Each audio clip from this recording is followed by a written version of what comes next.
sasa iko jumbani yako natafuta mtetezi yaoni, hapana tia mtetezi husuna. Mtetezi tapatikana Safari Sports Focus. Anapatikana hapo Swahili Dishes, iko Mahambli. Bwana, leo nikupe burudani tu kidogo mshikaji wangu ama mtazamaji wangu wa Umbea Media TV.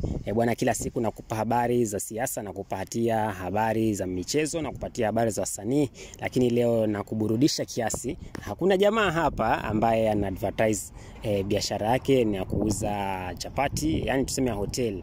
Anauza chapati, anauza maharagwe, anauza pilau, biriani, mahamri, yani vitu hivi vya Kiswahili tu vya upande wa kula anaviuza hotelini. Sasa jamaa ana advertise biashara yake, lakini ana advertise kwa lugha ya Kihindi. Jamani, kweli watu wamevurugwa kweli na maisha. Sasa huyu nimejaribu kutafakari, huyu ni Mhindi wa wapi jamani?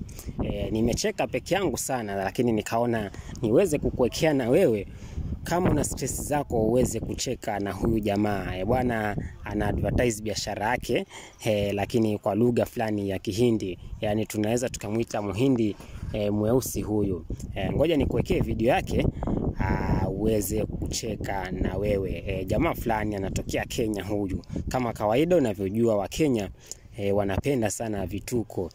Sasa muone anavyo advertise biashara yake ya kuuza mahamri na hata pia kuuza na chapati, lakini kwa lugha fulani ya Kihindi. Amenifurahisha sana. Jione hapa, na iwapo kama utamkubali unaweza ukafika ukaweza kumsupport kwenye biashara yake.